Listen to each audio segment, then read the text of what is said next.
আসসালামু আলাইকুম। আমার প্রিয় ক্লাস 9 এর শিক্ষার্থীরা, কি অবস্থা সবার? সবাই কেমন আছো? আগে এটা একটু জানি সবার কাছে। আর অফ কোর্স আহলান রমাদান। মানে রমজানকে আমরা স্বাগত জানাচ্ছি। পবিত্র মাস রমজান শুরু হয়ে গেল। যদিও আ আরবি মাস যেহেতু চান্দ্র মাস, চাঁদের হিসাবে হয়। গতকাল সন্ধ্যা থেকেই সেটা শুরু হয়েছে। তারাবির নামাজ গতকাল ছিল ১ম টা। তো আমরা সবাই নিয়ত করি যে আমাদের যত খারাপ অভ্যাস আছে যত রকম বা যা অভ্যাস আমরা বাদ দিতে চাই, এই একটা মাস হোক সে অভ্যাস বাদ দেওয়ার সময় এবং এই একটা মাসের শিক্ষা যাতে আমরা পরের দিনগুলোতে এগিয়ে নিয়ে যেতে পারি। আর যেই ভালো অভ্যাসগুলো অর্জন করতে চাই, সেই অভ্যাসগুলো যাতে আমরা অর্জন করি এই মাসটাতে। একজন জিজ্ঞেস করেছে আমি কি অসুস্থ কিনা? না, আলহামদুলিল্লাহ আমি একদমই সুস্থ আছি। আর সবাই সেহরি থেকে আমি জানি না এখনো সব স্টুডেন্ট ঘুম থেকে উঠেছে কিনা সেহরি খেয়ে ঘুমানোর পরে। Uh how are you sir? How are you sir? হ্যাঁ, হ্যাঁ, ঠিক আছে, ঠিক আছে। ওকে, ওকে, ওকে। হ্যাঁ, সবাই রোজা রাখবে। রোজা আবার না রাখার তো কোনো রিজন নাই। যদি কোনো শারীরিক সমস্যা না থাকে, প্রত্যেক মুসলিম কেন রোজা রাখবে না? মানে আমার একটা প্রশ্নের কথা মনে পড়ে গেল। আ সো তিনি খুব বিখ্যাত একজন সৌদির একজন খুব বিখ্যাত একজন আলেম। তো তাকে জিজ্ঞাসা করা হয়েছিল যে, "আমার একটা খুব গুরুত্বপূর্ণ পরীক্ষা আছে। তো আমি কি রোজা স্কিপ করতে পারি নাকি বা রোজা না রাখতে পারি নাকি?" তো তখন সে বলছে যে, "আ আমাদের যেই পরীক্ষা দিতে হবে আখিরাতে, এর চেয়ে বড় কোনো পরীক্ষা তো হয় না। সো ও যদি স্বেচ্ছায় যদি তুমি ওই পরীক্ষায় জাহান্নাম নিতে চাও, ফেইল করতে চাও, দেন তুমি রোজা স্কিপ করতে পারো। কোনো সমস্যা নেই।" সেহরির পরে ঘুমায়নি। রোশনিন বলছে, আচ্ছা সেহরির পরে ঘুমানো বা না ঘুমানো নিয়ে আমি একটা ছোট্ট কথা বলব। তারপরে রমজানে আমাদের পড়ার শিডিউলটা কেমন হওয়া উচিত এটা নিয়ে ১-২ মিনিট কথা বলব। তারপরে আমরা ক্লাস স্টার্ট করে দিচ্ছি। তো সেহরির পরে ঘুমানো এটা আসলে কোনো ভালো অভ্যাস না। বরং সবচেয়ে ভালো অভ্যাস হচ্ছে এশার নামাজের পরে, তারাবির নামাজের পরে সাথে ঘুমিয়ে যাওয়া। যদি এটা কেউ ফলো করতে পারে, তারপরে সে সেহরিতে উঠবে, সেহরি খাবে। দিনের ওই সময়ে যে বারাকা থাকে এটার সাথে অন্য কোনো কিছুর তুলনা না। ওই সময়টাতে পূর্ণ মনোযোগ দিয়ে পড়াশোনা বা নিজের যেই কাজে নিয়োজিত, তোমরা তো স্টুডেন্ট, তোমাদের জন্য পড়াশোনাই মূল কাজ। সেটা করবা। তারপরে যদি তোমার খুব ক্লান্তি লাগে জোহরের নামাজের পরে তুমি ০.৫ ঘন্টা ৪০ মিনিট ঘুমাও। কিন্তু তুমি ওই সময়টাতে সেহরির পরে ঘুমানোটা আসলে কখনোই ভালো না। আচ্ছা। আর রমজানের একটা সুশীতল সুবাতাস গতকাল সন্ধ্যার পরে আমার মনে হচ্ছে বইছে এবং আ কিছু লাগবে কি? হ্যাঁ, হ্যাঁ, এভরিথিং ইস ফাইন। এবং শয়তানকে মনে হচ্ছে যে শেকলবদ্ধ করা হয়ে গেছে এটা বোঝাই যাচ্ছে। তো আমরা এখন একটু আমাদের আজকের ক্লাসে চলে যাই। আমি একটু চ্যাটটা অফ করে দিচ্ছি। আর আমাকে স্পষ্ট দেখা যাচ্ছে, স্পষ্ট শোনা যাচ্ছে। অফ কোর্স ক্লাসে উপস্থিতি একটু কম। এটা ১ম রমজান একটু কম হতেই পারে। এমনকি আজকে যখন আমি শিক্ষক ক্যাম্পাসে আসছিলাম গুলশান ২ এ, আমার বাসা থেকে আসার পথে প্রচন্ড রকম জ্যাম হয়। কিন্তু মানে যেই টাইমটাতে আমি এসেছি। কিন্তু আজকে আমি লক্ষ্য করেছি তোমাদের ক্লাসের স্টুডেন্ট সংখ্যার মতোই রাস্তাঘাটে মানুষের সংখ্যাও খুবই কম। ১ম রমজান মানুষ সেহরি খেয়ে ঘুমিয়েছে। সবার মধ্যে রমজানে তো একটা আলাদা ভালো লাগা কাজ করে, একটা রহমত চারিদিকে আল্লাহর তরফ থেকে। আমি নরমালি আমার ড্রাইভারকে নিয়ে বের হই, আ বেশ সকালেই বের হই। আজকে আমার নিজের এটা ভুল, আমি এটা স্বীকার করি। আজকে ৭:৩০ সময় আমি আমার ড্রাইভারকে আসতে বলেছি, কিন্তু আমি প্রায় ৪০ মিনিট দেরি করেছি। আমি ৭:৫০ এ বাসা থেকে বেরিয়েছি। আমার বাসা থেকে অফিস ৯.৫ কিলোমিটারের মতো দূরত্ব। ধরো আমার ভয় লেগে গিয়েছিল যে ভালোই সময় লাগার কথা। কারণ এই টাইমে অনেক সময় লাগে। কিন্তু দেখলাম না, বেশিরভাগ মানুষই রাস্তায় বেরই হয়নি। তো ১ম রমজান তো একটু সময় লাগবে আস্তে ধাতস্থ হতে। আর তোমাদের জন্যই আসি শিখতে। সকল কাজকর্ম সেরে ইফতারটাও আমি, এনাম ভাই আমরা নরমালি শিখো থেকেই করে যাই। কারণ মানে শিখো থেকে অফিস থেকে তো আর ইফতার করায় না। নিজ উদ্যোগে আরকি ইফতার বাসা থেকে নিয়ে আসি। খাবার-দাবার ভাত-টাত নিয়ে আসি যেটাই হোক। বা ইফতার নিয়ে আসি সেটা হচ্ছে খাই। কারণ যেই জ্যামটা ঢাকা শহরে শুরু হয় বিকেল ৩ টার পর থেকে বা দুপুর ২:৩০ টার পর থেকেই, এটা আসলে অতিক্রম করে যাওয়াটা এটা যুদ্ধের মতো মনে হয়। রোজা রেখে এটা অনেক কষ্ট। আবার পরের দিন তো এসে ক্লাস নিতে হয়। ক্লাস না নিলেও কোনো না কোনো অন্য কাজ করতে হয়। তো এইজন্য আমরা ইফতারটা করে তারপরে রওনা দিই। এনিওয়ে, রমজানের পড়ার স্কেডিউল নিয়ে কথা হয়েছে, সবকিছু নিয়ে কথা হয়েছে। এখন সবাই খাতা কলম নিয়ে বসো। পূর্ণ মনোযোগের সাথে ক্লাসটা দেখো। যদি ঘুম-টুম আসে একটু চোখে পানি দিয়ে নিও। ঠিক আছে? কিন্তু পূর্ণ মনোযোগের সাথে দেখো। কারণ আজকে আমরা যে ২ টা চ্যাপ্টার পড়াবো, তার মধ্যে এই ২ টা চ্যাপ্টার থেকে অন্তত একটা সৃজনশীল আসার সম্ভাবনা অনেক বেশি। ২ টাও আসতে পারে। কিন্তু অন্তত একটা আসার সম্ভাবনা অনেক বেশি। তো আমরা ক্লাসে চলে যাচ্ছি। ক্লাসে চলে যাবার আগে আমি একটু ছোট করে আমাদের আজকের যেই টপিকটা রয়েছে নিম গাছ, সেটার বলাইচাঁদ মুখোপাধ্যায় বনফুলের লেখা, তাকে নিয়ে অল্প কিছু কথা বলব। এরপরে আমরা সরাসরি নিম গাছে চলে যাব। বলাইচাঁদ মুখোপাধ্যায় যদিও তাকে বলা হচ্ছে এখানে, কিন্তু তার সব বইয়ের উপরে আমরা নামটা দেখতে পাই বনফুল, যে মিষ্টির দোকান বনফুল, সেই বনফুলের নামের। এখন বনফুল কেন দেখতে পাই? কারণ তিনি এই ছদ্মনামেই লিখতেন। পেশায় তিনি ছিলেন একজন ডক্টর, মানে ফিজিশিয়ান, ডাক্তার আর কি, চিকিৎসক। পিএইচডি হোল্ডার না, চিকিৎসক। তিনি জন্মগ্রহণ করেছিলেন বিহারের মণিহার গ্রামে। বিহার কি? এটা হলো ভারতের একটা আহ রাজ্য। আমরা বিহারকে দেখতে পাই, সেখানেও অনেক বাঙালি রয়েছে। বাংলাদেশেও যেমন অনেক বিহারি আছে, যদিও তারা উর্দুতে কথা বলে মোস্টলি, বা বিহারের নিজস্ব ভাষাও আছে, কিন্তু বিহারে প্রচুর বাঙালিও রয়েছে।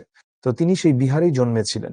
তার পিতাও একজন ডাক্তার ছিলেন, সত্যনারায়ণ মুখোপাধ্যায়। বোঝাই যাচ্ছে তিনি অনেক এলিট ফ্যামিলি থেকে বিলং করেন, অনেক সম্ভ্রান্ত পরিবারে জন্মগ্রহণ করেন। ওই সময়ে একটা ডাক্তার মানে বিশাল ব্যাপার। তো বনফুল পদ্মভূষণ উপাধি লাভ করেন এবং তিনি মৃত্যুবরণ করেন 1979 সালের 9 ফেব্রুয়ারি কলকাতাতে। বনফুল তার পড়াশোনাটা শুরু করেন ওই পূর্ণিয়াতেই, যেটা বিহারে। সেখানকার সাহেবগঞ্জ ইংরেজি উচ্চ বিদ্যালয় থেকে তিনি তার ম্যাট্রিক পাশ করেন। হাজারিবাগের সেন্ট কলম্বাস কলেজ থেকে তিনি 1920 সালে আইএসসি এবং 1927 সালে পাটনা মেডিকেল কলেজ থেকে এমবি পাশ করেন। এমবিটা হচ্ছে এখনকার দিনে যে এমবিবিএস, ওটা আর কি।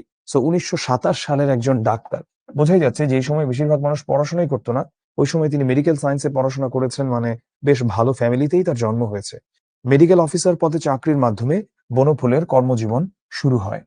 দেখো, আমরা এই বিষয়টা কিন্তু অনেক সময় আমাদের বাবা মায়েদের প্রতি চাপিয়ে দেই, যে আমি হয়তো বা অভিনেতা হতাম, আমি হয়তো বা গায়ক হতাম, আমি হয়তো বা খেলোয়াড় হতাম, ক্রিকেটার হতাম, ফুটবলার হতাম, কিন্তু আমার বাবা মা আমাকে জোর করে পড়ার টেবিলে বসিয়ে রাখে। আচ্ছা দেখো, যে রাধে সে চুলও বাঁধে, এবং যেই মানুষগুলো পারে বা করার ইচ্ছা থাকে, তারা কিন্তু খুব সুন্দর করেই করতে পারে তার যে লক্ষ্য, সেই লক্ষ্যের কাজটা। কিন্তু আমরা যখন নিজেরা শুধু অভিযোগের দিকে তাকাই, তখন আসলে আমাদের দেখতে হয় বনফুলের মতো মানুষদের। বনফুল তার মতো সাহিত্যিক আমাদের বাংলা সাহিত্যে কম আছে। অদ্বিতীয় একজন সাহিত্যিক, কারোর সাথে তুলনা দেওয়া যায় না তাকে। তিনি নিজেই তার নিজের তুলনা। 1-2 পৃষ্ঠার এক একটা গল্প তার, ওই গল্পের মধ্যে মনে করো তুমি একটা 500 পৃষ্ঠার উপন্যাস ওই গল্পের মধ্যে লুকিয়ে আছে। এত গভীর বোধ, এত গভীর জীবন বোধ, এত ডিপ। ওটা নিয়ে তুমি ভাবতে পারবা কয়েক ঘন্টা, কয়েক দিন, কয়েক মাস, যে কি লিখলো এইরকম। তো সেই বনফুল কিন্তু তার পেশায় ছিলেন একজন ডাক্তার, এবং সাকসেসফুলি তিনি কিন্তু তার ডাক্তারিটাও করেছেন। 1918 সালে শনিবারের চিঠিতে, এটা ছিল একটা পত্রিকা, ব্যঙ্গ কবিতা ও প্যারোডি লিখে তার সাহিত্য অঙ্গনে প্রবেশ। ব্যঙ্গ কবিতা কি? ব্যঙ্গ কবিতা হচ্ছে তোমার কোনো কিছুকে ব্যঙ্গ করে বা মিম বানায় না, এখন আমরা ফেসবুক অনেক দেখি না, এটাকে অনেকে যদিও বলে মেমে, এটা মেমে নয়, এটার উচ্চারণ হচ্ছে মিম। তো ওইরকম আর কি, এটার সাথে তুলনা করতে পারো। তো কবিতাকে যখন ওরকম ব্যঙ্গ করে লিখে। আর প্যারোডি কি? প্যারোডি হচ্ছে এটাও ব্যঙ্গ করে লেখা এক ধরনের কবিতা বা গান, সেখানে আমরা দেখি। প্রবাসী পত্রিকায় তিনি 1 পাতা 8 পাতার গল্প লিখতেন। তার ইয়েগুলো এমনই, 1 পাতা 8 পাতারই তার গল্পগুলো। এখানে তার উল্লেখযোগ্য সাহিত্যকর্মগুলো আমি নাম দিয়েছি। আমি চলে যাচ্ছি সরাসরি তার গল্পে। এটা দেখে আবার কেউ কবিতা মনে করবা না, এটা কিন্তু একটা গল্প, ঠিক আছে? এটা কিন্তু কবিতা না। কেউ ছালটা ছাড়িয়ে নিয়ে সিদ্ধ করছে। এখানে গাছের ছালের কথা বলছে। এটা মূলত বলা হচ্ছে নিমের ছালের কথা। কেউ এটা ছাড়িয়ে নিয়ে কি করছে? সিদ্ধ করছে। পাতাগুলো ছিঁড়ে শিলে পিষছে কেউ। শিলে পেশা কি? এটা আচ্ছা আমি একটু জিজ্ঞেস করে দেখি তো। তোমরা তো আসলে অনেক আধুনিক দিনের পোলাপান, তারপরে তোমরা অনেক স্মার্ট। তোমরা দেখি যে শিল পাটা ধার, এই শিলে পেষছে কেউ, শিল পাটা, এটা কি তোমরা চিনো? একটু কমেন্ট করো তো। আমি চ্যাটটা ওপেন করে দিয়েছি, একটু কমেন্ট করো তো। শিলে পিষছে কেউ। হুম এটা এটা কি কেউ বুঝতে পারো? এটা কেউ দেখেছো কখনো? শিল পাটা? হ্যাঁ, ক্লাসে কিন্তু এখন অনেক মানুষ উপস্থিত, এখন কিন্তু অল্প মানুষ উপস্থিত না। আমার ধারণা ভুল হয়েছে। আচ্ছা, তো বেশিরভাগ মানুষজনই শিল পাটাধার চিনে, ঠিক আছে। এখন এই যে আমি বললাম যে শিলে পিষছে কেউ, কি শিলে পিষছে কেউ? পাতাগুলো ছিঁড়ে নিয়ে, নিমের পাতা নিয়ে। এবারে দেখতে হবে কেন নিমের পাতা নিয়ে এত কিছু। কারণ এটা হচ্ছে একটা ঔষধি গাছ। ঔষধি গাছ হবার কারণে নিম গাছের পাতা দিয়ে যদি মানুষ নানা রকম, যেমন আমার মনে আছে যে ছোটবেলায় যখন আমার বসন্ত হয়, আহ সেই বসন্ত রোগে আমাকে, আমি তখন অনেক ছোট এবং আমি প্রচন্ড অসুস্থ হয়ে পড়ি। আমার মা গরম পানিতে নিম গাছের পাতা ছেড়ে দিয়ে, তারপরে ওটা থেকে যে নির্যাসটা হয়, ওটা দিয়ে আমাকে গোসল করিয়েছিলেন, এবং সেটার উসিলায়ও আমি অনেকটুকু সুস্থ হয়ে উঠেছিলাম। তো সেই পাতাগুলো ছিঁড়ে শিলে পিষছে কেউ, কারণ এটা খুবই ভালো ঔষধি গাছ। এবং নিম গাছ যদি থাকে তোমার বাসার ওখানে, পোকামাকড় আসবে না। তারপরে যখন মানুষ আগেকার দিনে ওইভাবে এতটা চিকিৎসা ব্যবস্থা আজকের দিনের মতো আধুনিক ছিল না। মানুষ মৃত্যু শয্যায় যেই রোগী বা শেষ অবস্থায় চলে গিয়েছেন তাকে নিম গাছের নিচে নিয়ে বসানো হতো, যে সেখানে অক্সিজেন সাপ্লাইটা খুব ভালো, এটা ভেবে। কেউ বা ভাজছে গরম তেলে। কি ভাজছে গরম তেলে? পাতাগুলো। কেউ শিলে পিষছে, কেউ সেগুলোকে গরম তেলে ভাজছে। খোস, দাঁত, হাজা চুলকানিতে লাগাবে। খোস, দাঁত, হাজা চুলকানি, এগুলো কি? এগুলো হচ্ছে চর্মরোগ। চর্মরোগের একটা খুব ভালো ওষুধ কিন্তু নিম গাছ। আর এই ঔষধি গাছ, তুমি ধরো নিম গাছ বলো, তুলসী গাছ বলো, এগুলো আমাদের অনেক রোগের খুব সুন্দর প্রতিষেধক হিসেবে কাজ করে থাকে। চর্মরোগের অব্যর্থ মহৌষধ। কচি পাতাগুলো খায়ও অনেকে। আচ্ছা, কচি পাতাগুলো অনেকেই খায়, নিমের পাতা এমনি কাঁচাই কাঁচাই খেয়ে ফেলে, কিংবা ভেজে বেগুন সহযোগে। আবার কেউ ধরো এটা রান্নার মতো আর কি, মানে বেগুনের সাথে ওটাকে ভেজে খায় নিম পাতাটাকে, কেউ বা কাঁচাই খেয়ে ফেলে। নিম পাতা বা নিমের ডাল এটা আমাদের দাঁতের সাথেও সম্পর্কিত। আমরা দেখতে পাই যে বিভিন্ন টুথপেস্টের গায়ে কিন্তু নিমের পাতার নাম থাকে এবং নিমের নাম থাকে। এমনকি বাংলাদেশের, আমি জানি না এই ব্র্যান্ডটা বন্ধ হয়ে যাচ্ছে যদিও, কিউট। সো ওই কিউট, আমি কিউট কি বন্ধ হয়ে যাচ্ছে? না, সরি সরি, কিউট বন্ধ হয়ে যাচ্ছে না, কেয়া বন্ধ হয়ে যাচ্ছে। সো ওই ব্র্যান্ডটার একটা টুথপেস্টই আছে নিম। শুধু কিউট না, আরো এরকম অনেক ব্র্যান্ডেরই আছে টুথপেস্ট নিম। যকৃতের পক্ষে ভারী উপকার। যকৃত কি? যকৃত হচ্ছে লিভার, সেটা লিভারের জন্য অনেক ভালো। কি ভালো? এই নিমের পাতাটা খাওয়া। কচি ডালগুলো ভেঙে চিবোয়ে কত লোক, এই যে আমরা যে কথাটা বলছিলাম দাঁতের উপকারের কথা, এটা চলে আসলো। নিমের কচি ডালগুলো ভেঙে চিবোয়ে কত লোক, তাতে দাঁত ভালো থাকে। কবিরাজরা প্রশংসায় পঞ্চমুখ। প্রশংসায় পঞ্চমুখ মানে অনেক প্রশংসা করছে। কারা করছে? কবিরাজরা। কবিরাজ কারা? তারা হচ্ছে মূলত, এখানে আসলে গ্রাম্য চিকিৎসকদের বোঝানো হচ্ছে কবিরাজ। তো তারা এই নিমের গাছের প্রশংসায় পঞ্চমুখ, অনেক প্রশংসা করছে। কেন? কারণ এই নিম গাছ নানা রকম উপকারে আসে, আর কবিরাজরা মূলত গাছপালা, ছাল, বাকল এগুলো দিয়েই চিকিৎসা করে থাকতেন। বাড়ির পাশে গজালে বিজ্ঞরা খুশি হন। বিজ্ঞরা মানে কারা? যারা জ্ঞানী মানুষ, তারা খুশি হন যদি বাড়ির পাশে নিম গাছ গজায়। বলে নিমের হাওয়া ভালো, থাক, কেটো না। নিমের হাওয়াটা ভালো, এটাকে কাটতে নিষেধ করলো। নিমের হাওয়া ভালো বলতে কি? আমি একটু আগে বোঝালাম যে নিম গাছের থেকে যে হাওয়াটা বয়ে আসছে, এটারও একটা অন্যরকম প্রশান্তি রয়েছে এবং এটারও গুণাগুণ রয়েছে। কাটে না গাছটাকে, কিন্তু যত্নও করে না। তো তাতে যেটা হয় যে আবর্জনা জমে এসে চারিদিকে। শান দিয়ে বাঁধিয়েও দেয় কেউ। শান কি? শান শব্দের অর্থ হচ্ছে আসলে পাথর বা কনক্রিট। তো অনেক সময় অনেকে পাথর দিয়ে বাঁধিয়ে দেয় না গাছকে, ওইটাও করে। সে আরেক আবর্জনা। সে আরেক আবর্জনা কেন বলা হচ্ছে? কারণ এইভাবে পাথর দিয়ে গাছকে বাঁধিয়ে দেয়া, এটা আসলে দেখতে খুব একটা সুন্দর লাগে না, এবং এতে আসলে যে গাছের খুব পরিচর্যা হচ্ছে তাও নয়। তো এইটা রীতিমতো আসলে এটাও আরেকটা আবর্জনা। হঠাৎ একদিন একটা নতুন ধরনের লোক এলো, মুগ্ধ দৃষ্টিতে চেয়ে রইল নিম গাছের দিকে।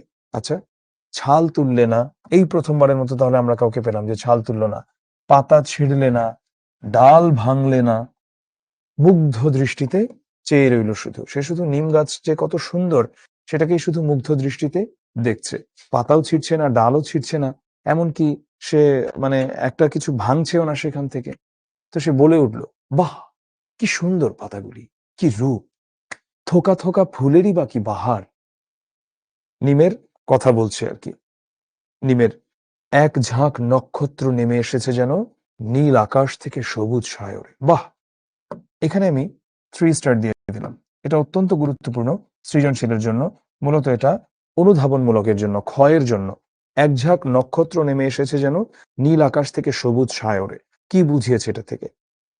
যখন এই ফুল, মানে নিমের ফুলটা যখন ফুটেছে নিমের গাছের মাঝে, কবির কল্পনায়, সরি, বনফুলের মানে লেখকের কল্পনায়, এই ফুলগুলো হচ্ছে আকাশ থেকে যেন এসেছে নক্ষত্রের মতো, এবং এসে পড়েছে কোনো সবুজের সায়রে বা সমুদ্রে। সায়র শব্দের অর্থ কি?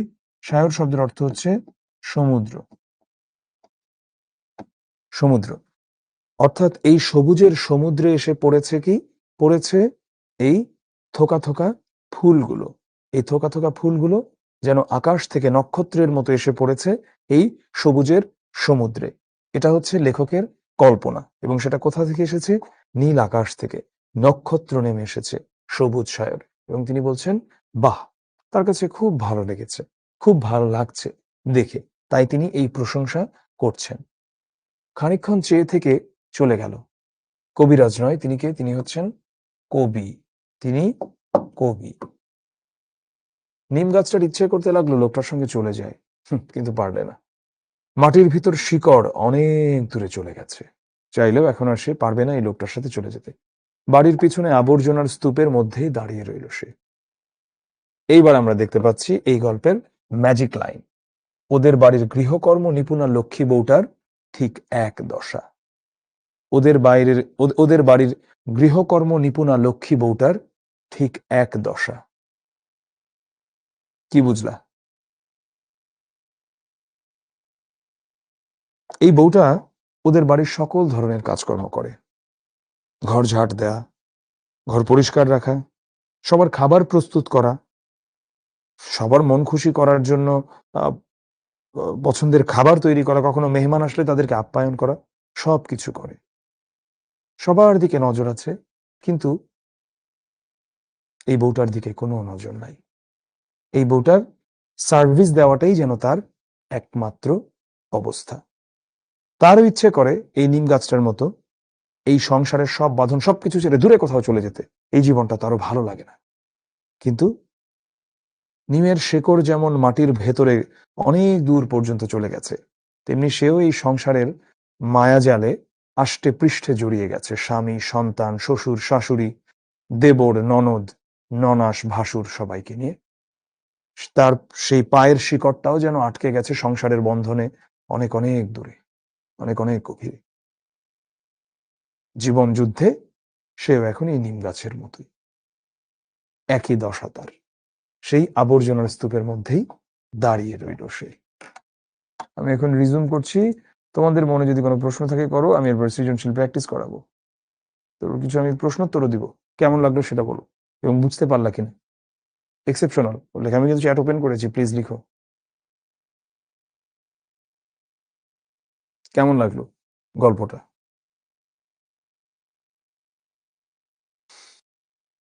নিপুণা মানে হচ্ছে অনেক দক্ষ, তাকে বলে নিপুণা। আল কাউসার, তুমি তোমার উত্তর পেয়েছো, একই জিনিস আর লিখতে থাকবে না প্লিজ।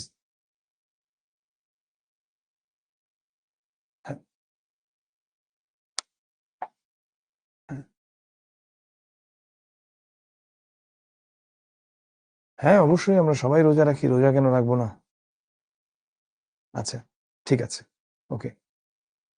গল্প কেন পড়ানো হয়? গল্প তো পড়ানো হবেই, এই গল্প তো পরীক্ষায় আসে, না পড়ানোর তো কিছু নাই। ঠিক আছে, আমরা এখন আবার চ্যাটটা আমি একটু পজ করে দিচ্ছি। এবারে আমি একটু তোমাদের পরীক্ষায় এটা থেকে কি ধরনের প্রশ্ন আসে, চলো আমরা এগুলো একটু প্র্যাকটিস করব। হ্যাঁ, ওকে। লাস্ট লাইনটা কি কান্তা জিজ্ঞেস করছে সৃজনশীলের জন্য ইম্পর্টেন্ট? এটাই সবচেয়ে ইম্পর্টেন্ট। প্রশ্ন আসলেই একটা থেকেই আসে, 3 স্টার দিয়ে দিলাম, মোস্ট ইম্পর্টেন্ট ফর সৃজনশীল। তো শিকড় অনেক দূর চলে গেছে, এটা হচ্ছে আসলে প্রতীক হিসেবে এখানে দেখানো হয়েছে, মানে নিম গাছ হিসেবে দেখানো হয়েছে, এটা হচ্ছে প্রতীক, কিন্তু আসলে বোঝানো হয়েছে ওই বউটাকে। নিম গাছের শিকড় মাটির গভীরে প্রবেশ করে এবং চারিদিকে বিস্তৃত হয়। লক্ষ্মী বউটার প্রতীক যেহেতু নিম গাছ, সেহেতু নিম গাছের সঙ্গে বউয়ের সংসারের জালে চারিদিকে আবদ্ধ হওয়াকে বোঝানো হয়েছে। এটা বনফুলের অদৃশ্য লোক গ্রন্থের অন্তর্গত। মাত্র 29টি বাক্যে নিমগাছ গল্পটি সমাপ্ত হয়েছে। গল্পের শেষ লাইনটাই হচ্ছে পাঠকের জন্য চমক, যেটা একটা বিশেষ অর্থ বহন করে, এটা হচ্ছে ম্যাজিক লাইন। নিমগাছের বর্ণনার সাথে মানব জীবনের কাহিনীকে একাত্ম করে দেখানো হয়েছে। নিমগাছ নারীর অবহেলিত জীবনের প্রতীক হয়ে উঠেছে। গল্পের শেষে নিমগাছ অপ্রধান হয়ে, মানে নিমগাছের মেইন থাকে না, মেইন হয়ে যায় গৃহকর্ম নিপুণা লক্ষ্মী বউটার অযত্ন অবহেলাপূর্ণ জীবনের কথা। আর নিমগাছ হচ্ছে যেন বধূর প্রতীক, আর বধূ যেন ওই নিমগাছেরই প্রতীক। আচ্ছা, এবারে আমরা সৃজনশীল প্রশ্ন প্র্যাকটিসে চলে যাই। খুব মনোযোগ দিয়ে দেখো, আলটিমেটলি তোমাকে গল্প তুমি বুঝেছো ভালো কথা, তুমি যদি পরীক্ষায় ঠিক মতো অ্যান্সার করে না আসতে পারো কোনো লাভ নাই।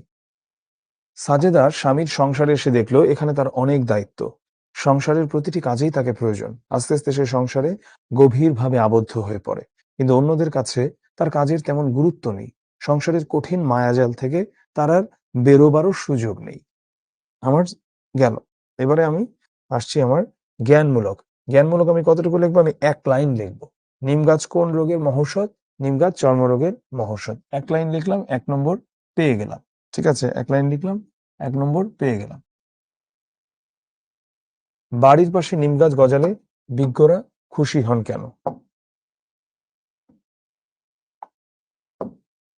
এখন আমরা দেখতে পাবো সবসময় যে আমাদের ওই অনুধাবনমূলকটা আমরা একটু অনুধাবনমূলকটা আমরা কতটুকু অংশ নিয়ে লিখবো, তাই তো? এটা আমরা আধা পৃষ্ঠা লিখবো। হ্যাঁ, আধা পৃষ্ঠা লিখবো এবং এটা আমরা 2টা প্যারায় ভাগ করে লিখবো। প্রথম লাইনে আমরা এক কথায় উত্তর দিয়ে দিব। বাড়ির পাশে নিম গাছ গজালে বিজ্ঞরা খুশি হন কেন, বা যেই প্রশ্নটাই থাকে প্রথমে আমরা এক কথায় এটার উত্তরটা দিয়ে দিব। তারপরের প্যারাতে গিয়ে আমরা বিস্তারিত লিখব। বাড়ির পাশে নিম গাছ গজালে বিজ্ঞরা খুশি হন কেন? নিমের হাওয়া ভালো বলে বাড়ির পাশে নিম গাছ গজালে বিজ্ঞরা খুশি হন। হ্যাঁ, এখানে আমাদের সেকেন্ড প্যারাটা শুরু। হ্যাঁ, এটা যদিও আমি এখানে লিখেছি কিন্তু এটা এখান থেকে হবে। আমি এটা জাস্ট বোর্ডে দেখানোর সুবিধার্থে এভাবে দেখিয়েছি। আমি নেক্সট টাইম থেকে চেষ্টা করবো এগুলো 2টা প্যারায় দেখাতে। আচ্ছা, ওই বনফুল রচিত ওখান থেকে আরেকটা প্যারা শুরু হবে। বনফুল রচিত নিম গাছ গল্পে নিম গাছকে খুব উপকারী বৃক্ষ হিসেবে তুলে ধরা হয়েছে। আমাদের প্রাত্যহিক জীবনে নিম গাছের ব্যবহার ব্যাপক। নিম গাছ তার পাতা, বাকল ও ছায়া দিয়ে মানুষকে নিরলসভাবে সেবা দিয়ে যায়। নিম গাছ পরিবেশের জন্য অত্যন্ত উপকারী। নিম গাছের এসব উপকারিতা আছে বলেই বাড়ির পাশে গজালে বিজ্ঞরা খুশি হন। শেষ। এবারে আমরা দেখবো আমাদের প্রয়োগমূলক। প্রয়োগমূলকে আমরা 3 নম্বর, এটা আমরা 1 পৃষ্ঠায় লিখব এবং এটা আমরা 3টা প্যারা করে লিখব। ঠিক আছে, প্রথম প্যারাতে আমি এক কথায় উত্তর দিব এই প্রশ্নটার। উদ্দীপকের সাথে নিম গাছ গল্পের সাদৃশ্য বর্ণনা করো। তো উদ্দীপকের সাথে নিম গাছ গল্পের গৃহলক্ষ্মীর সংসারের জালে আবদ্ধ হওয়ার দিকটি সাদৃশ্যপূর্ণ। মানে এই যে 1 লাইন প্রথমে আমি উত্তরটা দিয়ে দিলাম, এটা হচ্ছে গিয়ে এই প্রয়োগমূলকের মানে গয়ের জ্ঞানমূলক অংশ। 1 মার্ক আমি পেয়ে গেলাম। এভাবে কিন্তু ভেঙে ভেঙে মার্ক থাকে। এখানে এরকম 3 প্যারাতে 3 মার্ক। দ্বিতীয় প্যারাতে আসো। দ্বিতীয় প্যারাতে তুমি কি করবা? দ্বিতীয় প্যারাতে তুমি এখানে এই উদ্দীপক থেকে কোনো কথাবার্তা বলবা না। তুমি মূলত তোমার বইয়ে যা পড়েছো সেটার আলোকেই তুমি অনুধাবনমূলক অংশ লিখবা। এই প্যারাটা কিন্তু অনুধাবনমূলক। নিমগাছ একটি প্রতীকী গল্প। এই গল্পে নিমগাছের অন্তরায় লেখক অন্তরায় না, নিমগাছের অন্তরালে হবে। নিমগাছের অন্তরালে লেখক একটি একান্নবর্তী পরিবারের মানে একান্নবর্তী পরিবার মানে যেখানে সবাই একসাথে থাকছে গৃহলক্ষ্মীর বউয়ের জীবন বর্ণনা করেছেন। গৃহলক্ষ্মী দিনরাত পরিবারের জন্য কাজ করে। পরিবারের সকলেই তার নিকট থেকে সুযোগ সুবিধা ভোগ করে। নিম গাছের প্রত্যেকটি উপাদান যেমন মানুষের জন্য উপকারী, ঠিক তেমনি গৃহলক্ষ্মীও পরিবারের মানুষের জন্য উপকারী। মানে বউটা গৃহলক্ষ্মীর নিকট থেকে সকলের সুবিধা ভোগ করলেও তার প্রতি কারো বিন্দুমাত্র সহানুভূতি ও ভালোবাসা নেই। কেউ তার যত্ন করে না। মাঝে মাঝে পরিবার ছেড়ে চলে যেতে ইচ্ছা করলেও সংসারের জালে আবদ্ধ হওয়ার কারণে যেতে পারে না। 2 নম্বর গেল। উদ্দীপকের সাজেদা ও নিম গাছ গল্পের গৃহলক্ষ্মীটির উদ্দীপকের সাজেদাও নিম গাছ গল্পের গৃহলক্ষ্মীটির প্রতিচ্ছবি। আমরা যখনই থার্ড প্যারাতে আসলাম তখনই আমরা কি করব? উদ্দীপকের সঙ্গে আমাদের মূল গল্পের তুলনা শুরু করব। আমরা প্রথমে কথা বলবো উদ্দীপক নিয়ে, তারপর কথা বলবো আমাদের মূল গল্প নিয়ে। উদ্দীপকের সাজেদা ও নিম গাছ গল্পের গৃহলক্ষ্মীটির প্রতিচ্ছবি। সাজেদা বিয়ের পর স্বামীর ঘরে এসে দেখে তার অনেক দায়িত্ব ও কর্তব্য। সংসারের প্রত্যেকটি মানুষের জন্য তাকে কাজ করতে হয়। সাজেদা অত্যন্ত নিষ্ঠার সাথে তার দায়িত্ব পালন করে, কিন্তু সংসারের কেউ তাকে বিশেষভাবে যত্ন করে না। সবাই তার নিকট থেকে সুবিধা গ্রহণ করে। এই জন্য মাঝে মাঝে সংসার থেকে বেরিয়ে পড়তে চায়, কিন্তু সংসারের কঠিন মায়াজালে আবদ্ধ হওয়ায় সেই সুযোগ আর নেই। তাই বলা যায় উদ্দীপকের সাথে নিমগাছ গল্পের গৃহলক্ষ্মীর সংসারের জালে আবদ্ধ হওয়ার দিকটি সাদৃশ্যপূর্ণ। এখানে গেল 1 নম্বর। তাহলে আমার নাম্বার 3টা কিভাবে ভাগ হলো দেখো। প্রথমে আমার এখানে এক কথায় আমি উত্তর দিলাম, যেটা হচ্ছে এই প্রশ্নের জ্ঞানমূলক অংশ, 1 নম্বর পেলাম। এরপরে আমি অনুধাবনমূলক অংশটা লিখলাম, অর্থাৎ এখানে যা বলেছি সেটাকে আমি একটু বাড়িয়ে লিখলাম। এরপরে আমি প্রয়োগমূলক অংশটা লিখলাম। সেখানে কি প্রথমে উদ্দীপক, তারপরে গল্প। এখানে যেই বিষয়টাকে তুলনা করেছে, যেমন উদ্দীপকের সাথে নিম গাছ গল্পের সাদৃশ্য বর্ণনা করতে বলেছে, তো কোথায় সাদৃশ্য বা মিলটা রয়েছে ওটাই আমি এখানে দেখিয়েছি। প্রথমে উদ্দীপক নিয়ে কথা বলেছি, তারপরে গল্প নিয়ে কথা বলেছি। আশা করি তোমরা বুঝতে পেরেছো। উদ্দীপকটি নিম গাছ গল্পের সমগ্র ভাব ধারণ করেছে কি তোমার উত্তরের সপক্ষে যুক্তি দেখাও। আচ্ছা, এবারে আমরা দেখি সমগ্র ভাব ধারণ করেছে কি না। আচ্ছা, উদ্দীপকটিতে রচনার সমগ্র ভাব প্রকাশ পায়নি, এবং আমি এটাও বলে দিব কেন প্রকাশ পায়নি। উদ্দীপকে শুধু অন্যের কল্যাণে নিজেকে বিলিয়ে দেওয়ার দিকটি প্রকাশিত হয়েছে, কিন্তু এখানে আরো কিছু ছিল আমাদের গল্পের মাঝে।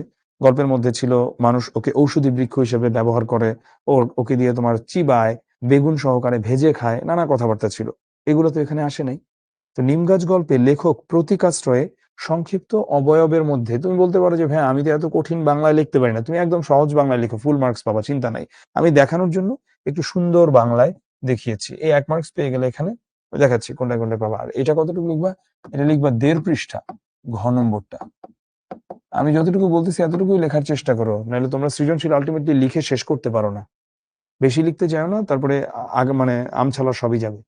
নিমগাছ গল্পে লেখক প্রতীকাশ্রয়ের সংক্ষিপ্ত অবয়বের মধ্যে বিপুল বক্তব্য উপস্থাপন করেছেন। নিমগাছের প্রতীকে একজন গৃহলক্ষ্মীর নিরলস আত্মত্যাগের কাহিনী ব্যক্ত করেছেন। নিমগাছের বর্ণনা, এর পাতা, বাকল, ছায়া ইত্যাদির বাহ্যিক উপকারিতা বর্ণনার মাধ্যমে পরিবারে গৃহলক্ষ্মীর ভূমিকা তুলে ধরেছেন। আচ্ছা, কবিরাজ যেমন তার চিকিৎসার কাজে সাধারণ মানুষ প্রাত্যহিক প্রয়োজনে নিম গাছকে অনবরত ব্যবহার করে থাকে, তেমনি গৃহলক্ষ্মীকেও, গৃহলক্ষ্মী বলতে বোঝানো হচ্ছে বউটাকেও, পরিবারের সকলে তাদের প্রয়োজনে ব্যবহার করে। মাঝে মাঝে গৃহলক্ষ্মীটি হতাশাগ্রস্ত হয়ে জীবনের প্রতি নিরাসক্ত হন এবং সংসার থেকে চলে যেতে চান। দেখো, এগুলো যখন বললাম, আমি কি একবার উদ্দীপকের কথা এনেছি? আনি নাই। বারবার একই কথা রিপিট করছি যাতে তোমাদের মাথায় থাকে। জ্ঞানমূলক অংশ, অনুধাবনমূলক অংশ, এগুলোতে কখনোই উদ্দীপক সম্পর্কিত কোনো কথাই আসবে না। উদ্দীপকের গাছের মধ্যে এই যে দেখো, এখন আমি আনলাম নিম গাছ গল্পের আংশিকভাবে উদ্দীপকের গাছের মধ্যে না, উদ্দীপকের গল্পের মধ্যে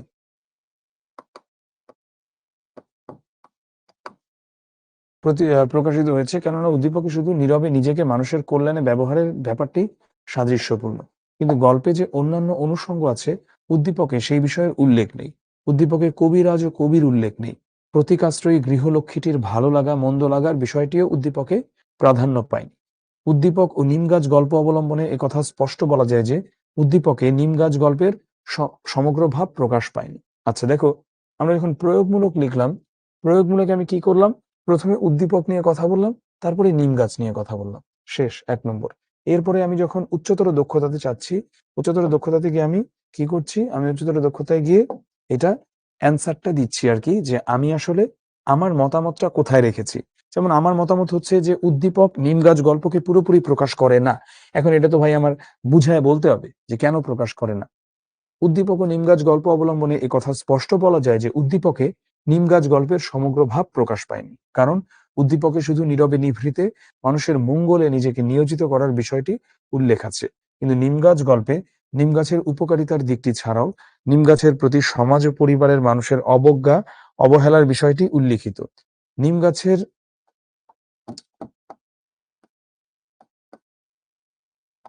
আড়ালে একটি গৃহবধূর নীরবে কাজ করে যাওয়ার বিষয় গল্পে উল্লিখিত, যা উদ্দীপকে অনুপস্থিত। তাই বলা যায় উদ্দীপকটিতে নিমগাছ গল্পের সমগ্র ভাব প্রকাশ পায়নি। তোমার কিচ্ছু মুখস্থ করা লাগবে না, তুমি জাস্ট নিজের ভাষায় লিখবা। আমি এখানে আমার মতো দিয়েছি, তুমি তোমার মতো দিবা যে কেন নিমগাছ গল্পটা আসলে উদ্দীপকে পুরোপুরি প্রকাশিত হয়নি। দেখো, উদ্দীপকে শুধু আত্মত্যাগ করলাম, বিনিময়ে কিছু পেলাম না, এই ভাবটাই এসেছে। কিন্তু নিমগাছ গল্পে তো আরো অনেক কিছু ছিল। এটা একটা ঔষধি গাছ, মানুষ শান বাঁধায় দেয়, এই দেয় সেই দেয়, কবি আসছে, এটা হয় সেটা হয়, কিন্তু কবিরাজরা অনেক খুশি হয়, বিজ্ঞরা খুশি হয়, সবাই ভালো বলে। এখানে তো এগুলো কিছুই বলেনি, এই হচ্ছে কথা। তো এবারে তোমরা একটু অ্যান্সার করো, আমি চ্যাটটা ওপেন করে দিচ্ছি। কিভাবে অ্যান্সার করবো সবসময় বলেছি, ধরো এই যে 1 নম্বর অ্যান্সার করছো, শুদ্ধ অ্যান্সার যদি হয় এইভাবে লিখবা, 1 এর কিন্তু এই যে প্রথমে অবশ্যই তুমি প্রশ্নের নম্বরটা লিখে নিবা, ঠিক আছে? হুম, লিখো।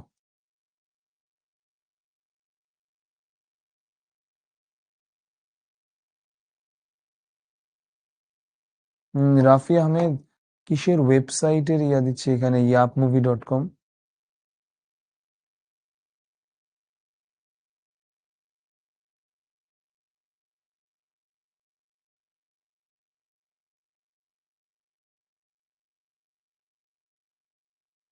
রাফিকে ক্লাস থেকে বের করে দিলাম, হ্যাঁ।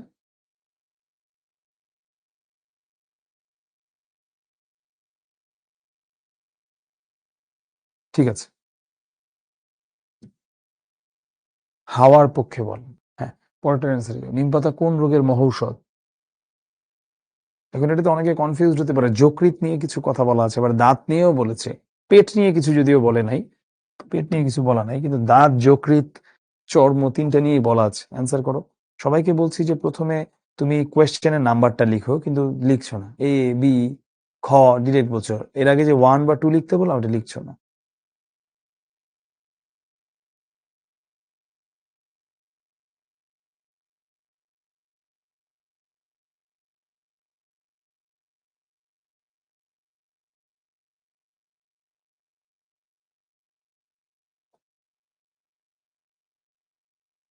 নিম পাতা চর্মরোগের মহৌষধ, যকৃতের পক্ষে উপকারী এটা বলা আছে, কিন্তু মহৌষধের ক্ষেত্রে বলাই আছে যেটা চর্মরোগের মহৌষধ। ঠিক আছে, এখন অনেকে এক কেন অ্যান্সার দিচ্ছ? এক অ্যান্সার দেওয়ার কোনো প্রয়োজন নাই তো, 2 অ্যান্সার দাও। হ্যাঁ, 2ও শেষ। এবারে 3 অ্যান্সার করো। বনফুল কোথায় মৃত্যুবরণ করেন? লন্ডনে না পাকিস্তানে? যার সিলেবাসে এগুলো নাই দেন প্লিজ স্কিপ। সিলেবাসে না থাকলে আলটিমেটলি বোর্ড এক্সামে থাকবে। আর যদি সিলেবাসে নাও থাকে তাহলে তুমি স্কিপ করতে পারো ক্লাসটা। বারবার একই কথা প্লিজ এখানে লেখো না ক্লাসে যে তোমার সিলেবাসে নাই, তোমার সিলেবাসে নাই। হ্যাঁ, এক্স্যাক্টলি, তিনি কলকাতায় মৃত্যুবরণ করেন। ছাল অর্থ কি? ছাল।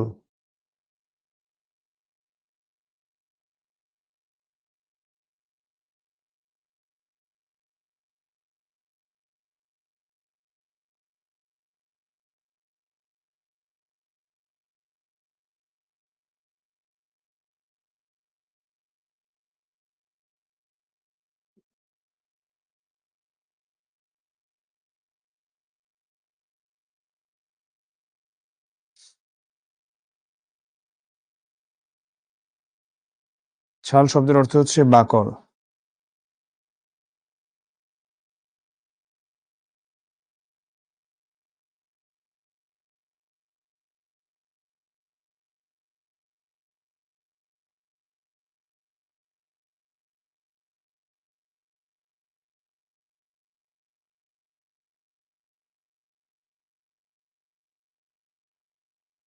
বনফুল কি উপাধি লাভ করেন? 5 নম্বর অ্যান্সার করো। পোল দিব না আমি মুজাহিদ, আমি এভাবেই দিব। সো এখানেই অ্যান্সার করো। না, পোল কোয়েশ্চেন দিব না। সো প্লিজ পোল নিয়ে এখন আর কোনো কথা বলবা না। এটা হচ্ছে যেভাবে দিলাম এভাবে অ্যান্সার করতে থাকো।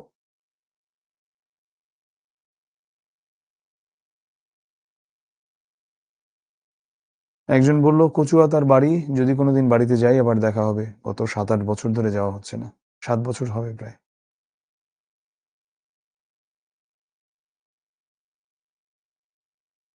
হ্যাঁ, তিনি পদ্মভূষণ উপাধি পেয়েছিলেন। তো এই ছিল আমাদের আজকের প্রথম যে গল্পটা, নিম গাছ। এবারে আমরা অত্যন্ত গুরুত্বপূর্ণ একটা কবিতা পড়বো, সেটা হলো সেই দিন এই মাঠ। বাংলা সাহিত্যের সর্বকালের সর্বশ্রেষ্ঠ কবি বললেও যাকে ভুল বলা হয় না, তিনি হচ্ছেন জীবনানন্দ দাশ। আমাদের বাংলা সাহিত্যে আন্তর্জাতিক মানের লেখা খুব কমই লিখেছেন মানুষজন, মানে সাহিত্যিকরা। খুব একটা আন্তর্জাতিক মানের লেখা লিখেছেন এই সংখ্যাটা খুব অল্প। তো তার মধ্যে যিনি আছেন অন্যতম, তাকে আমার নাম তার নামটা প্রথমে আসে, তিনি হলেন জীবনানন্দ দাশ। তো জীবনানন্দ দাশের একটা খুব সুন্দর কবিতা আজকে আমরা পড়বো। কবিতার নাম হচ্ছে সেই দিন এই মাঠ। জীবনানন্দ দাশ জন্মেছিলেন 1899-এ, মৃত্যুবরণ করেন ট্রাম দুর্ঘটনায় 1954-তে। সন্দেহ জাগে কি ট্রাম দুর্ঘটনা ছিল না আত্মহত্যাই ছিল? জীবনানন্দ দাশ 1899 সালে বরিশাল শহরে জন্মগ্রহণ করেন। তার পিতার নাম সত্যানন্দ দাশ, তার মাতা হচ্ছে কুসুম কুমারী দাস। কুসুম কুমারী দাসও ছিলেন একজন স্বভাব কবি, মুখে মুখে কবিতা রচনা করে ফেলতে পারতেন। কুসুম কুমারী দাসের বিখ্যাত কবিতা হচ্ছে আমাদের দেশে হবে সেই ছেলে কবে, কথায় না বড় হয়ে কাজে বড় হবে, মুখে হাসি বুকে বল তেজে ভরা মন, মানুষ হইতে হবে এই যার পণ। আদর্শ ছেলে কবিতা, কুসুম কুমারী দাশের লেখা, জীবনানন্দ দাশের মায়ের। জীবনানন্দ দাশ প্রধানত আধুনিক জীবন চেতনার কবি হিসেবে পরিচিত। কেন এটা বলছেন আধুনিক জীবন চেতনার কবি? দেখো, জসিমউদ্দিন লিখে গেছে গ্রামের মানুষের জীবন নিয়ে, শামসুর রহমান লিখে গেছেন মোস্টলি শহর কেন্দ্রিক মানুষের জীবন নিয়ে। জীবনানন্দ দাশ লিখেছেন কি নিয়ে? আধুনিক জীবন চেতনা। আধুনিক দিনে মানুষের জীবনের যে চেতনা বা ফিলিংসের যে কমপ্লেক্সিটি, এগুলো নিয়েই তিনি লিখেছেন। বাংলার প্রকৃতির রূপবৈচিত্র্যে কবি নিমগ্ন চিত্ত। 1954 সালের 14ই অক্টোবর জীবনানন্দ দাশ কলকাতার এক ট্রাম দুর্ঘটনায় আহত হন এবং 22শে অক্টোবর তিনি মৃত্যুবরণ করেন। 1954 সালের 14ই অক্টোবর তিনি তার 7 দিন তিনি হসপিটালে অ্যাডমিট ছিলেন, তারপরে তিনি মৃত্যুবরণ করেন। এটা 1954 সালে ঘটে ট্রাম দুর্ঘটনায়। অনেকেই জিজ্ঞেস করতে পারো ট্রাম কি? ট্রাম পৃথিবীর কিছু কিছু দেশে এখনো আছে, বাট এইখানে যে ট্রামটা চলতো এটা একদমই ছিল গরুর গাড়ির মতো, খুবই স্লো চলতো এটা। আমি ট্রাম অনেকবার দেখেছি কলকাতা শহরে যখন যাওয়া হয়েছে আগে। তো সেই ট্রাম আসলে কিভাবে দুর্ঘটনাগ্রস্ত হয় এটা আমি সন্দেহ আছে আমার। ট্রাম চলে উপরে কারেন্টের লাইন থাকে ওটার সাথে এরকম, এবং রাস্তার মধ্যে রেল লাইনের মতো ছিল। এভাবে হচ্ছে ট্রামটা চলতো। তো আই হ্যাভ নো ক্লু কিভাবে তিনি ট্রাম দুর্ঘটনায় আসলে আহতটা হয়েছিলেন। জীবনানন্দ দাশ বরিশাল ব্রজমোহন স্কুল, ব্রজমোহন কলেজ ও কলকাতার প্রেসিডেন্সি কলেজে শিক্ষা লাভ করেন। 1921 সালে কলকাতা ইউনিভার্সিটি থেকে তিনি ইংরেজি সাহিত্যে মাস্টার্স ডিগ্রি লাভ করেন। এরপর তিনি অধ্যাপনা শুরু করেন এবং সুদীর্ঘকাল তিনি অধ্যাপনার কাজে নিযুক্ত ছিলেন। এখন উনি যে আমলে, তোমার মনে প্রশ্ন আসতে পারে, পড়লো ব্রজমোহন স্কুলে আবার ওইখানে গিয়া চাকরি করে কলকাতার প্রেসিডেন্সিতে, বা এগুলা কিভাবে? আমাদের বরিশালেই তো ওনার জন্ম। এটার কারণ হচ্ছে তখন তো বাংলাদেশ হয় নাই, তখন তো আমরা আসলে ভারতবর্ষ ব্রিটিশ কলোনির মধ্যেই ছিলাম। 1921 সালে উনি তোমার মাস্টার্স করছেন, উনি মারা গেছেন 1954-এ। মনে করো জাস্ট ভারত এবং পাকিস্তানের জন্মের অল্প কয়েক বছর পরে। তো উনি যে আমলে শিফট করেছেন তখন যেগুলো একই ছিল, আলাদা দেশ হয় নাই। 47-এর পরে আমরা আলাদা দেশ হয়ে গেলাম, আমরা তখন পাকিস্তানের পার্ট হয়ে গেলাম, আমরা ভারতের পার্ট না। এটা কিন্তু পুরোটাই তো ব্রিটিশ কলোনির আন্ডারে ছিল।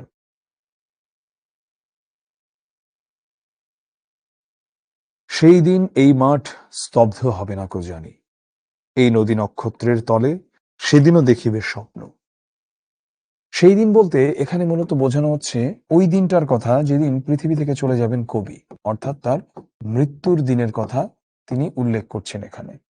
সেই দিন এই মাঠ স্তব্ধ হবে না কো জানি। ধরো আজ মাঠে খেলাধুলা করছে অনেক বাচ্চা কাচ্চারা, কেউ কেউ গল্প করছে, কেউ কেউ কথা বলছে, আড্ডা মারছে। এগুলো কি স্তব্ধ হয়ে যাবে? এগুলো কি থেমে যাবে?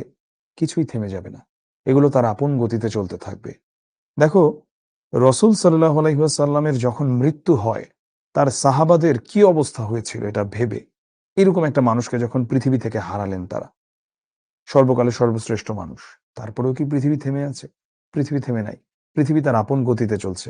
আর সেখানে তোমার আমার মতো সাধারণ মানুষের মৃত্যুতে পৃথিবীর কি বা যায় আসে? জগৎ তার আপন নিয়মে চলে। আমি ফেসবুকে দেখছিলাম বছর দুয়েক আগে একটা ফালতু আবেগী পোস্ট। ফেসবুকে সস্তা আবেগী পোস্টের অভাব দেখি না, আবার মানুষ এগুলো অনেক শেয়ারও দেয়। আমি খুব একটা ফেসবুক চালাই না ব্যক্তিগতভাবে। তো সেই পোস্টটা ছিল এমন যে আপনার অফিসে আপনি যদি কালকে না থাকেন, মারা যান, আজকে না পরশুদিনই অন্য কেউ সেই সিটটাতে এসে বসবে, সেই কাজটা করবে। দেন হোয়াট ডু ইউ এক্সপেক্ট ভাই? তুমি মারা যাবা দেখে তারপর অফিস হচ্ছে ওই কাজটা বন্ধ রেখে দিবে? বা তুমি হোয়াট ডু ইউ এক্সপেক্ট যে আজকে মানে আহ তুমি মারা গেলে তোমার বন্ধু বান্ধব আত্মীয় স্বজন সবাই খাওয়া দাওয়া বন্ধ করে দিবে, নামাজ রোজা সব বন্ধ করে দিবে? পৃথিবী তার আপন গতিতে চলবে।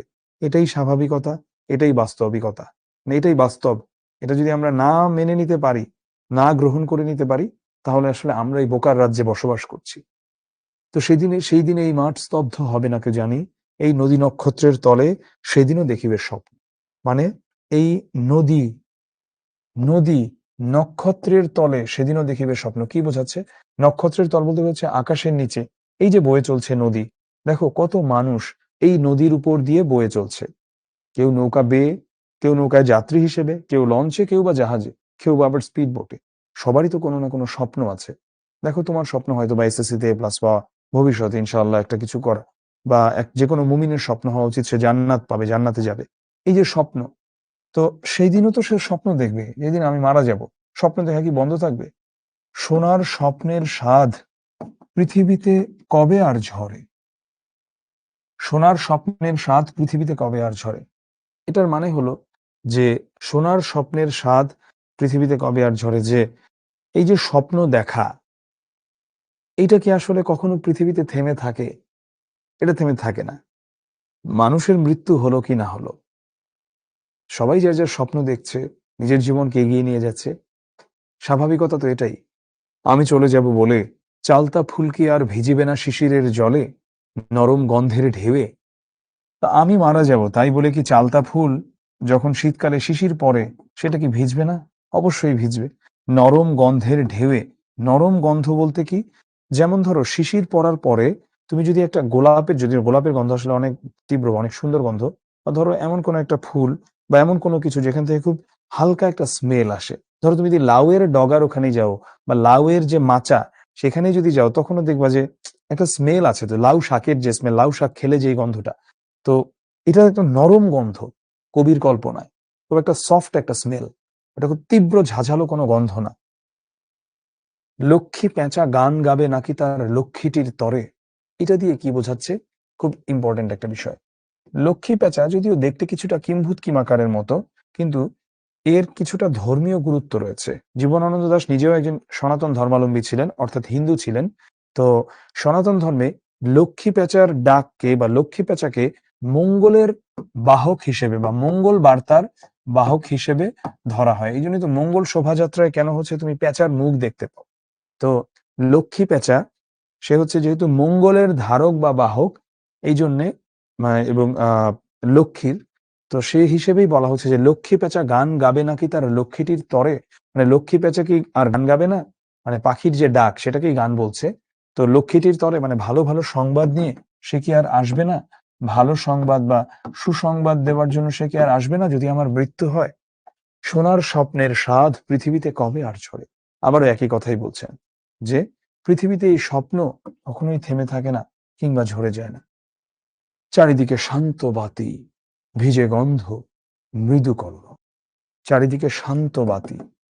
ধরো যখন বৃষ্টি হয়, বৃষ্টি হওয়ার পরে বা বৃষ্টি হচ্ছে একদিন বিকেল বেলা ঝুম বৃষ্টি, বা তারপরে আস্তে আস্তে আস্তে আস্তে বৃষ্টিটা ঝিরঝির ঝিরঝির ঝিরঝির করে পড়ছে সন্ধ্যায়।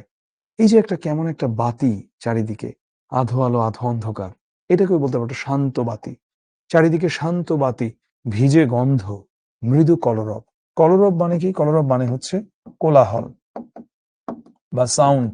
তো এখানে খুব অল্প সাউন্ড। তুমি এরকম একটা বর্ষণ মুখর সন্ধ্যার কথাই ভাবো, যখন এরকম ঝিরিঝিরি বৃষ্টি পড়ছে, মিটির মিটির বাতি জ্বলছে মনে হচ্ছে ল্যাম্পপোস্টের আলো, এবং একটা কেমন একটা ভিজে গন্ধ চারিদিকে, খুব সুন্দর একটা মৃদু অল্প অল্প সাউন্ড শোনা যাচ্ছে। এখন খুব বেশি মানুষ বের হয়নি বৃষ্টির জন্য।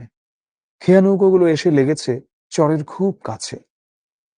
খেয়া নৌকোগুলো চরের খুব কাছে এসে লেগেছে। আচ্ছা, পৃথিবীর এইসব গল্প বেঁচে রবে চিরকাল। পৃথিবীর এইসব গল্প চিরকাল বেঁচে রবে। এশিরিয়া ধুলো আজ বেবিলন, এশিরিয়া ধুলো আজ বেবিলন ছাই হয়ে আছে। কি বুঝাটা? এশিরিয়া ধুলো আজ বেবিলন ছাই হয়ে আছে। পৃথিবীর এইসব গল্প বেঁচে রবে চিরকাল। প্রথমে এটা দেখি, পৃথিবীর এই যে যেই সাধারণ বিষয়গুলো, এগুলো চিরকাল ধরে চলতে থাকবে, চিরকাল ধরে চলতে থাকবে। সেটা হোক একটা কাকের ডাক, সেটা হোক একটা পাখি উড়ে যাওয়া, সেটা হোক মানুষ খাবার খাচ্ছে, সেটা হোক আহ অন্য প্রাণীও মৃত্যুবরণ করছে, জীবনযাত্রা চলছে, সেগুলো চলতেই থাকবে। পৃথিবীর এইসব গল্প চিরকাল ধরে চলতে থাকবে। এশিরিয়া ধুলো। এবারে আমরা আসি, এশিরিয়া ধুলো মানে কি? এখানে মূলত দুটো সিভিলাইজেশনের কথা বলছে। একটা হচ্ছে অ্যাসিরিয়ান সিভিলাইজেশন, আর একটা হচ্ছে বেবিলনের সিভিলাইজেশন। সো এশিরিয়া ধুলো, এটার অনেক মানে ওরা খুব বেশি যে ভালো সভ্যতা ছিল তাও না, অনেক আকাম কুকামও করতো, তো সেই আলোচনায় না যাই। তো ওরাও হচ্ছে আজ ধ্বংস হয়ে গেছে, বেবিলন আজ ছাই হয়ে গেছে। তো বেবিলন কিংবা অ্যাসিরিয়ান বর্তমান পৃথিবীর যেই জিওগ্রাফিক্যাল নেইমিং মানে দেশগুলোর যে নাম, সেটার হিসাব করলে এই অ্যাসিরিয়া এবং মানে অ্যাসিরিয়া এবং বেবিলন দুটা হচ্ছে তোমার তুরস্ক, ইরাক ওই সাইডে, তুরস্ক, ইরাক ওই দিকে আর কি। ঠিক আছে? এশিরিয়া ধুলো আজ বেবিলন ছাই হয়ে আছে, তাহলে তুরস্ক, ইরাক ওই দিকটাতে। এই হচ্ছে আমাদের মানে কবিতাটা, মানে বলছে এশিরিয়া ধুলো আজ বেবিলন ছাই হয়ে আছে। মানে আজকে ওদের মতো এত জাদ্রেল সভ্যতা ধ্বংস হয়ে গেছে, তাতে কি পৃথিবী কি ধ্বংস হয়ে গেছে? পৃথিবী পৃথিবীর মতোই আছে।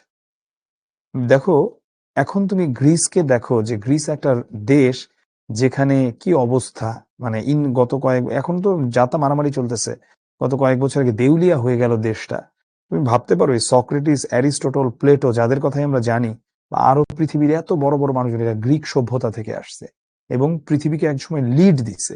আজকে ওয়েস্ট যেভাবে লিড দিচ্ছে, মানে পশ্চিমা বিশ্ব, ধরো আমেরিকা, ইউরোপ, আমেরিকা যেভাবে লিড দিচ্ছে, ওই একই জিনিস একসময় ওরা করছে, এর চেয়েও প্রতাপশালী ভাবে করছে। আজকে কোথায় গেছে ওরা? তুমি বাংলাদেশকে নিয়ে অভিযোগ দাও, বাংলাদেশে ছিনতাই হয়, তুমি গ্রিসে গিয়ে দেখে এসো। আমার খুব কাছের আমার আত্মীয়, একটা ছোট বোন, ও অনেক ছোট আমার চেয়ে।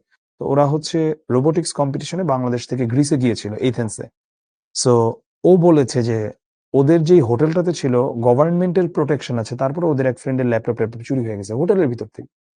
পুরো একটা সিন্ডিকেট, হোটেলের কর্মচারীরা এগুলোর সাথে জড়িত। তাহলে কি মনে হয় তোমার? তো আজকে গ্রিস এরকম ফকিন্নি অবস্থায় গেছে, তাতে কি কি কি কি গেছে আসছে? যে কোনো সভ্যতা ধ্বংসের ক্ষেত্রে সালাউদ্দিন আইয়ুবীর একটা কথা খুব মেনে নেবার মতো।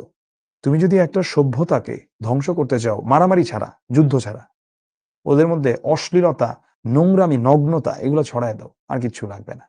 যেটা আমরা এখন দেখতে পাই, পর্নোগ্রাফি। তুমি নানা সোশ্যাল মিডিয়ায় তথাকথিত নানা এরা নাকি ইনফ্লুয়েন্সার, আল্লাহ জানে এরা কাদেরকে কি কি ইনফ্লুয়েন্স করছে। সো এরা নানা রকম এমন সব আজে বাজে ছবি টবি দিবে, বা আজে বাজে মানে কুরুচিপূর্ণ কাজকর্ম করবে সিভিলাইজেশন ধ্বংসের দিকে। তুমি গ্রিক সভ্যতার দিকেও যদি দেখো, এটাও একটা সময় এটা এক্সট্রিম সেক্সুয়ালাইজেশনের দিকে চলে যাচ্ছে, যেটা এখন ওয়েস্ট যাচ্ছে। সো ইউরোপ এবং আমেরিকার শেষের শুরু হয়ে গেছে। এটা আমাদের জীবদ্দশায় আমরা দেখতে পাবো কিনা জানি না, তবে এটা দেখা যাবে। এই যুগ আসবে যে এই বড় বড় কথা, বড় বড় বড়াই, আর এই সিস্টেম্যাটিক ভণ্ডামি এটা আর থাকবে না। ঠিক, ওর হচ্ছে সিস্টেম্যাটিক ওয়েতে ভণ্ড। তুমি জাতিসংঘ বলো বা এই যেই প্রতিষ্ঠানগুলাই বলো, এই প্রত্যেকটা প্রতিষ্ঠান ভণ্ড। এটা তুমি যত বড় হবা, আস্তে আস্তে তত ভালো মতো বুঝতে পারবা। ঠিক আছে, আমরা আর কথা না বাড়াই, আমরা চলে যাই এখানে কিছু ব্যাখ্যাতে। জীবনানন্দ দাশ প্রকৃতির কবি, প্রকৃতির রহস্যময় সৌন্দর্য তার কবিতার মৌলিক বিষয়। তিনি জানেন বিচিত্র বিবর্তনের মধ্যেও, মানে বিবর্তন তো হচ্ছে প্রকৃতিতে, এটা থেকে এটা হচ্ছে, এই চেঞ্জ হচ্ছে, সেই চেঞ্জ হচ্ছে, প্রকৃতি তার রূপরস গন্ধ কখনোই হারিয়ে ফেলবে না। তিনি যখন থাকবেন না, তখনও প্রকৃতি তার অফুরন্ত ঐশ্বর্য নিয়ে মানুষের স্বপ্ন, সাধু, কল্পনাকে তৃপ্ত করে যাবে। আলোচ্য অংশে কবি প্রকৃতির এই মাহাত্ম্যকে গভীর তৃপ্তি ও মমত্বের সঙ্গে উপস্থাপন করেছেন। আমি চলে যাব বলে লক্ষ্মীটির তরে, কি এটা? পৃথিবীতে কেউই চিরস্থায়ী নয়, প্রত্যেক মানুষকেই একসময় চলে যেতে হয়, কিন্তু শিশিরের জলে চালতা ফুল ভিজে যে রহস্যময় সৌন্দর্য সৃষ্টি হয়, যুগ যুগান্তে তার কোনো শেষ নেই। আর সেই শিশিরের জলে ভেজা চালতা ফুলের গন্ধের ঢেউ প্রবাহিত হতে থাকবে অনন্তকাল ব্যাপী। কবির এই বোধের মধ্যে প্রকৃতির একটা শাশ্বত রূপ মূর্ত হয়ে উঠেছে। শাশ্বত রূপটা কি? মানে প্রকৃতি যেমন আছে তেমনই থাকে, যেখানে লক্ষ্মী প্যাঁচাটির মমত্বের অনুভাবনাও ধরা দিয়েছে অসাধারণ এক তাৎপর্যে। এশিরিয়া ধুলো, তারপরে আজ বেবিলন কি বলছে? মানুষের গড়া পৃথিবীর অনেক সভ্যতা বিলীন হয়ে গেছে, এশিরীয় ও ব্যাবিলনীয় সভ্যতা এখন ধ্বংসস্তূপ, কিন্তু প্রকৃতি তার আপন রূপ, রস, গন্ধ নিয়ে চিরকাল প্রাণময় থাকে। প্রকৃতির মধ্যে বিচিত্র গন্ধের আস্বাদ, মৃদুমন্দ কোলাহলের আনন্দ, তার অন্তর্গত অফুরন্ত সৌন্দর্য, এগুলো শেষ হয় না। তো এই হলো আমাদের কবিতা, যেটা রূপসী বাংলা কাব্যগ্রন্থ থেকে মূলত নেওয়া হয়েছিল। আর এই কবিতায় প্রকৃতির চিরন্তন সৌন্দর্য, মানুষ যে মরণশীল, সবকিছুই দিন শেষে অস্থায়ী, কোনো প্রকৃতির কোনো মৃত্যু নেই, প্রকৃতি চিরন্তন, এগুলোই বলা হয়েছে। আমি এখানে সৃজনশীল দিয়েছিলাম, তোমরা এটা যদি নিজেরা প্র্যাকটিস করে নাও তাহলে সবচেয়ে ভালো হয়। কারণ একই জিনিস আমি আর দুইবার দেখাতে চাচ্ছি না। আমরা এবার একটু অবজেক্টিভে চলে যাচ্ছি। অবজেক্টিভের পরে আমি তোমাদের ক্লাসটা শেষ করে দিব। আর সৃজনশীলটা তোমাদের জন্য HW দিয়ে রাখলাম, তোমরা নিজেরা সৃজনশীলটা করবা এবং পড়বা, এবং যদি কোনো প্রশ্ন থাকে তোমরা তোমাদের গ্রুপে প্রশ্ন করে জানাবা। এখন তোমরা অ্যান্সার করো, আমি চ্যাট ওপেন করে দিচ্ছি। ওপেন করে দিয়েছি, অ্যান্সার করো, অ্যান্সার করো।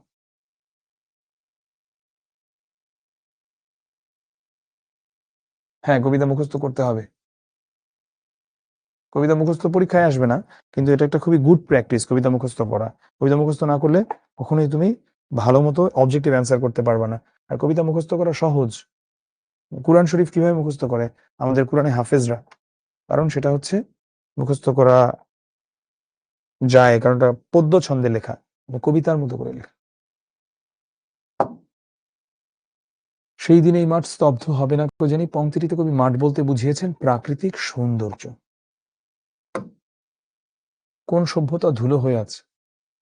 এখানে আসলে আমি বলবো যে আহ এশিরিয়ার সাথে দেওয়া আছে ধুলো, বেবিলিয়নে মানে এখানে একটু লাইনটা একটু দেখলে আমাদের একটু ক্লিয়ার হবে, হ্যাঁ? এটা নিয়ে অনেকের একটু ডাউট হয় এই অবজেক্টিভটার ক্ষেত্রে। সেটা আমি একটু দেখাই। দেখো, এখানে একটা লাইন আছে না? কেন কবিতা মুখস্থ দরকার? এশিরিয়া ধুলো, আজ বেবিলন ছাই হয়ে আছে। তার মানে এশিরিয়া হচ্ছে ধুলো আর বেবিলনের কথা কি বললো? ছাই। ঠিক আছে?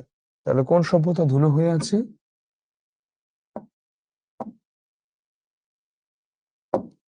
এশিরিয়া সভ্যতা। বাংলা সাহিত্যে আধুনিক জীবন চেতনার কবি কে?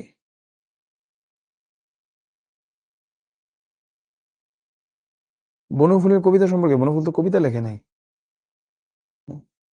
পৃথিবীতে কবে আর ঝড়ে? আচ্ছা, মূলত ওটাই জিজ্ঞেস করেছে যে যে স্বপ্ন, মানে তুমি যে কথাটা বলেছো যে স্বপ্ন পৃথিবীতে কবে আর ঝরে, মানে মানুষের স্বপ্ন তো থেমে থাকে না। জগতে যাই হচ্ছে, জগৎ যেভাবেই পরিবর্তন হচ্ছে কিংবা বিবর্তন হচ্ছে, মানুষ তার স্বপ্ন যথারীতি দেখে যাচ্ছে। এটাই। তিনের অ্যান্সার কি? বাংলা সাহিত্যে আধুনিক জীবন চেতনার কবি জীবনানন্দ দাশ। চারের অ্যান্সার লিখো, সেই দিন এই মাঠ কবিতায় বর্ণিত ফুলের নাম কি?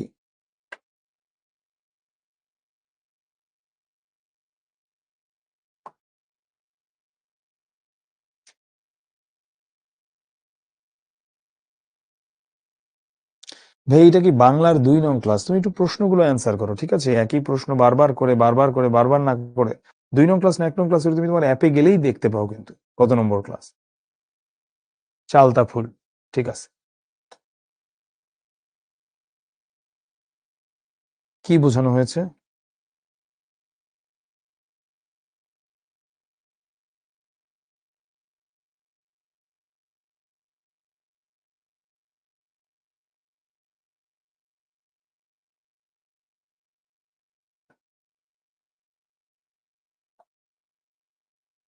হুম, পাঁচের অ্যান্সার হচ্ছে ডি, পৃথিবীর বহমানতা। সো এই ছিল আমাদের আজকের ক্লাস। তোমাদের মনে যদি কোনো প্রশ্ন থেকে থাকে তোমরা করতে পারো। আজকের ক্লাসটা ভালো লাগলে শিখবো জিতবোতে পোস্ট করতে পারো বা ব্যাক টু স্কুলে। আর যদি তোমাদের মনে হয় যে অন্য কোনো প্রশ্ন এখন না থেকে থাকে, পরে তোমার পড়ার টাইমে প্রশ্ন জাগলে তোমার গ্রুপে প্রশ্ন করতে পারো। ক্লাস থেকে বের করেছিলেন কেন? রাফি জিজ্ঞাসা করেছে। এখানে একটা স্টুডেন্ট এসে কোন একটা মুভি ওয়েবসাইটের লিংক দিচ্ছিল। সো এটা আসলে মানে ক্লাসের মধ্যে তো এটা করার কথা না। হ্যাঁ, বনফুলের গল্প সম্পর্কে কি বলেন? গল্প মোটামুটি যা বলার আমি বলে দিয়েছি। সো আমি হচ্ছে দেখলাম যে এখানে যা আছে সৃজনশীল, তোমরা একটু এটা প্র্যাকটিস করো।